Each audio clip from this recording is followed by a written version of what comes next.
Welcome to another edition of Futurartist Records Presents, and today we're going to talk a little theater. And I have with me a retired teacher, Mr. John Benton. Thanks, John, for coming up today. Well, thank you for inviting me. You bet. So, retired teacher, tell us what's your background? Well, it's a pretty varied background. My first work in theater experience there was in high school. I was in a church theatrical group at the Methodist Church in Fort Collins. It was ecumenical, so we had everybody from Catholics to Mormons in it. Right. That's ecumenical. Yeah. A lady named Jo Lindauer came in and ran that group and really benefited a lot of people. We did everything from little shows and productions around town, and produced also full-scale musicals at the church. So cool. That was the first. After that, I went to CSU, and I was majoring in music education. But interestingly, I ended up going to UNC for a couple of quarters, and when I went back to CSU, I started with the summer theater program.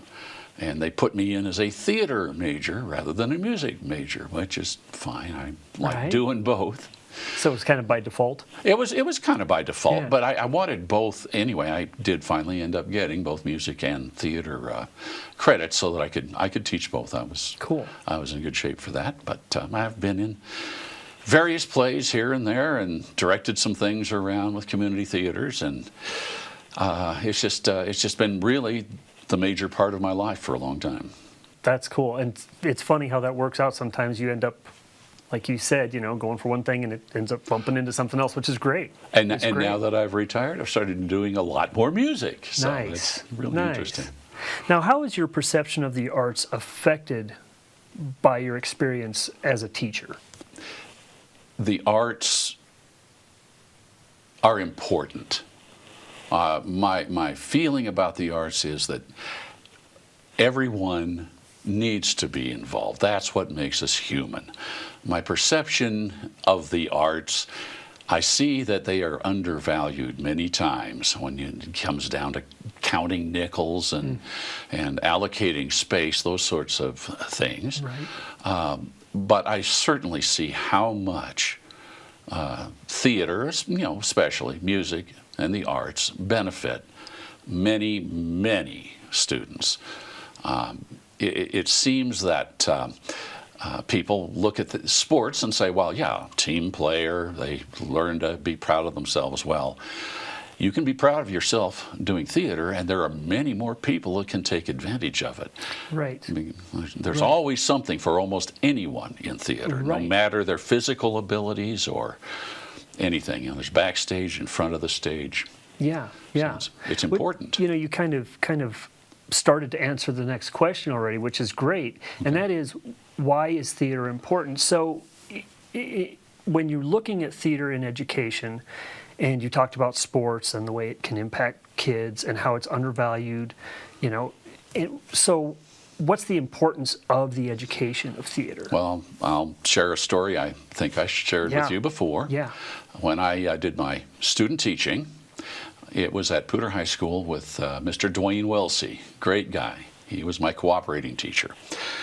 And he shared a story with me about one of his students who had, the student was now a senior. He did not have an English credit, a speech credit that he needed because he kept failing the class. He just couldn't get up and talk. He just couldn't do it. He tried and just failed. And so Dwayne said, I cast him in our town. I cast him as the boy who delivers the paper in the morning to Dr. Webb, or Mr. Webb and Doc Gibbs. And he was so proud of that. Right. He took that class again, got A's. He had confidence. Right. He had a positive self-image. He felt he was valuable for something. Right. And it was just an incredible thing. and I've seen it happen over and over again, that a student gets on stage or even working backstage, Right. and suddenly has a purpose or a goal, a drive, and feels, hey, I can do something too. And Yeah. it's just, and it helps all the classes. Right. Well, I think, something you said that is real important is when he was cast in that show, he wasn't given a lead part, No. or he was given something that they He knew could do. would, yes, and allowed him to get over that step, that barrier, and that fear that he had, Absolutely. and walk away surviving it, Right. which is important. Well, So that important. is a difference between educational and semi-pro or collegiate theater. You cast for the students. Right. You right. may actually have someone that might play a part better, that has done many, many things, and you have someone else who is just about as good but really needs a boost. Right. And so many times you'll want to cast the student who is going to do a great job but who needs to do the Right. job. Right. Now, do you think that that's different than when it comes to theater? Do you think that theater stands alone in the effect that it can have over, say, music or speech or sports, things like that? Or I honestly think that it does stand apart from sports, because that's, you put the best people on the, best Yeah, players right. on the field, and they don't put somebody out there because he's, needs to go out. In music, there are times when you definitely put people into groups or let them play a solo even if they aren't the single best performer. Right. I think music comes closer, but with theater, I really feel that there are so many roles to fill on and off stage that there's something for everyone. Sure.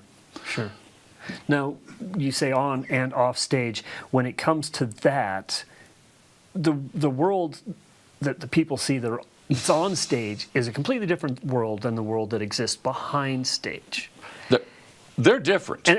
But they can't But exist without each other. They have to be connected. Yes. Yeah. You can't do one without the other. Right. I'm not going to go into a chorus of Sure, love and marriage. sure.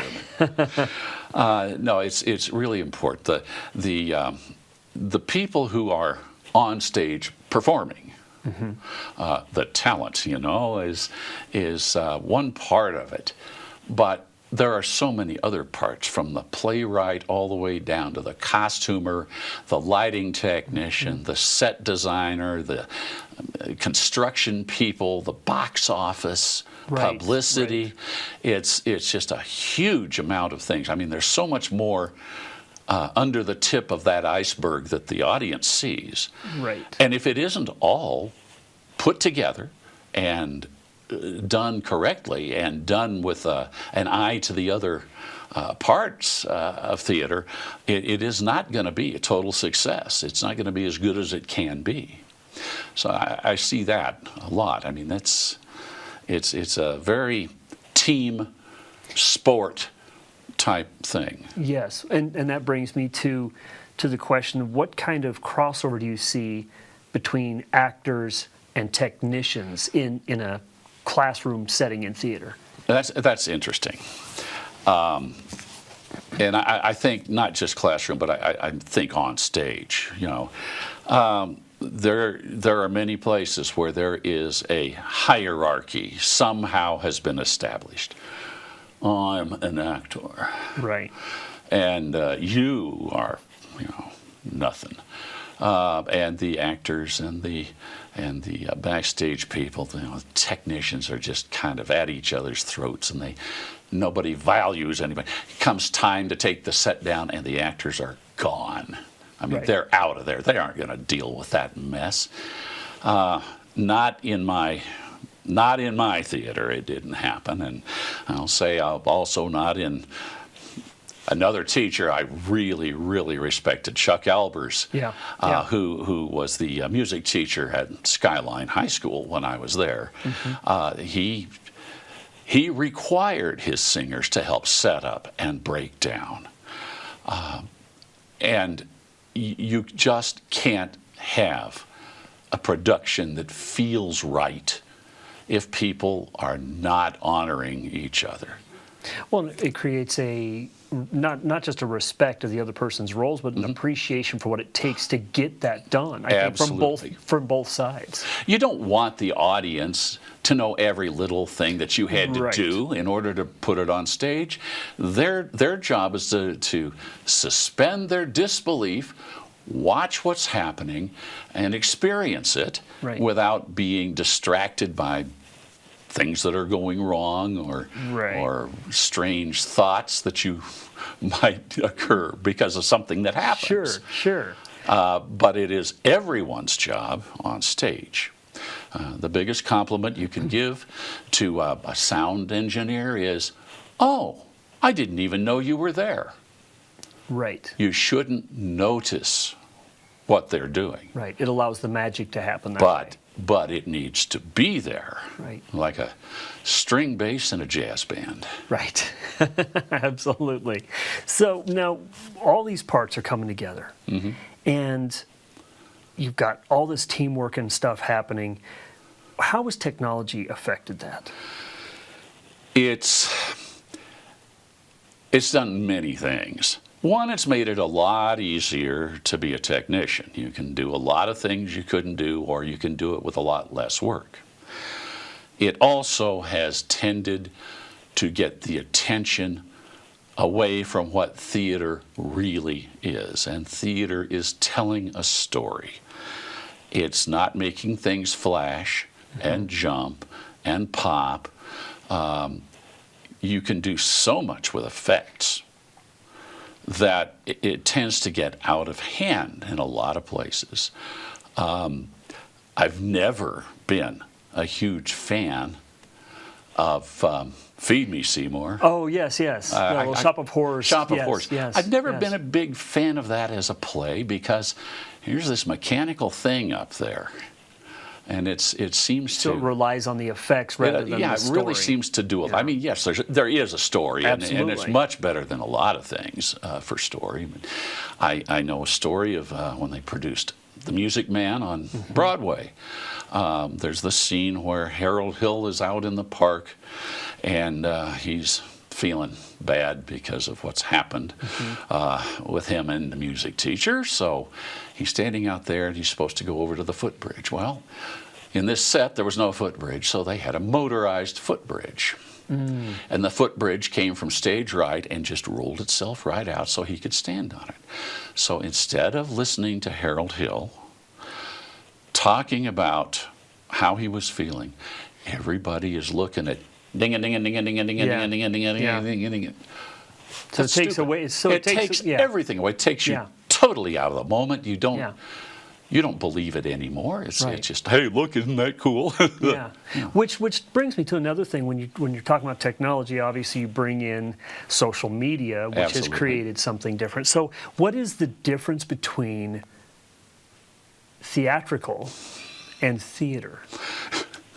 Theatrical gets your attention.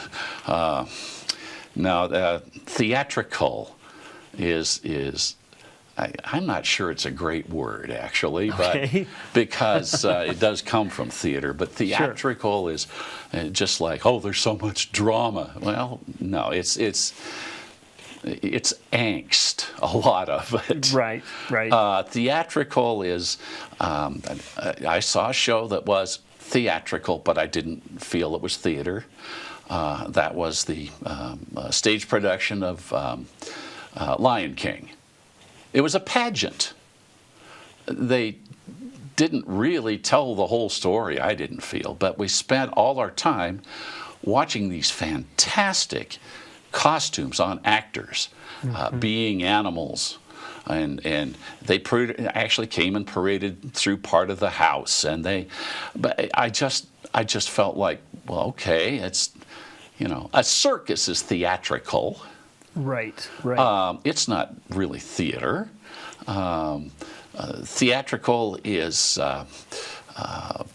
pro wrestling is theatrical, It's closer to theater than some things. Right, right. Now, theater, as the Greeks saw it, and as hopefully I see it, is to tell a story, to present something that is true, something that says something about us and the human condition. It may not be an actual happening, and yet it is true. And that's hard to explain sometimes. That, Right. if you tell a story of somebody getting out of a bad situation, even if that particular thing didn't happen, well-written story that has a good point will ring true, and we'll say, this is it. Look Gotcha, at all yeah. of Shakespeare's plays. Right. They're Gotcha. like that. Cool. Yeah.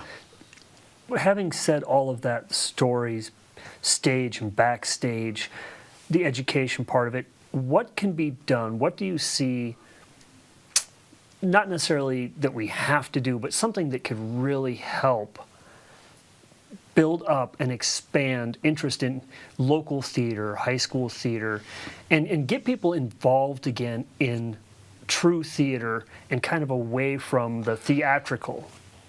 I'll be honest, I've seen a little of it, I think, happening. We need to get away from the reality TV, social media, this is the way it is type of mentality. We need to start respecting, again, truth, honesty. We need to care about each other. We need society to get on board with that. I think theater can help with that. Right. Now, how do you get them in the seats? You present something that intrigues them, something that they think that they might be interested in. You give them possibly things that they have seen before and would like to see again. Revivals do always really well, and I think that there's a big place for revivals. But new shows need to speak to today. Right. They need to bring up things in today's society and explore them without going for shock value or crudeness or exploitation. They need to tell a good story. I don't know how to explain that any better either. Sure, sure. No, I think that makes sense. And it gets so that they can have something they can relate to, but they're also escaping from. Right. Yes, Right. absolutely. Yeah, they can step out of where I am into a world where they should know they're safe. They should feel welcome. They shouldn't be offended to be there. And I think that all of that is important. I know that New York has a lot more going on Broadway, with people going and being able to survive at a time like in the 70s. Right. I didn't know if Broadway was going to stay, but it is fairly healthy now, and I think it is because of a lot of things that have been produced there. Good, good. So, this was an enormous overview of what theater is, which was fantastic. Yeah. And I think, it'd be awesome to have you back and dial into some of the things we talked about and really dig into the details of them. Because I think something that has also been lost with the age of social media is you get a lot of instant access to things, but you don't really get backstory on it. You don't get the details about it. You're getting constant overviews of what's happening instantly.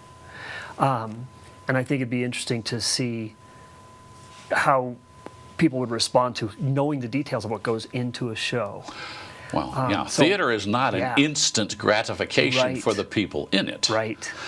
It's pretty quick for an audience, but Right. it takes hours and hours of work and concentration and dedication and sometimes pain and sometimes angst. Right? Yeah, absolutely. We open when? Right. Oh, yeah, yeah. The pressure's on. That's right. Yeah, absolutely. That's right. We could go for forever. Oh, yeah. Yeah, this is fantastic. You and I have sometimes. Yes, we have. Yes, we have. Thanks again for coming up, John. This was fun. Absolutely, This was Michael. really fun. It was great, and I Yeah, absolutely. appreciate the invite. Yeah, you bet. Thanks again for watching, ladies and gentlemen. This was a great show. Make sure that you like this, you share it with your friends so they can see what's happening and get involved with the independent art scene. And make sure you subscribe so you can get updates on what we're going to have on here next. And so for Captain's Lounge Studios, T.G. Lewis Productions, and Futurartist Records, thanks for watching Futurartist Records Presents. It's the first time I've had to do over on an end. Well, I started stumbling and couldn't get back up. You should have heard Peter Sagal on Wait, Wait, Don't Tell Me. Really? When Michaela Schifrin was on, because I saw them do it, he ended up having to redo a lot of things. Wow. It's pretty crazy.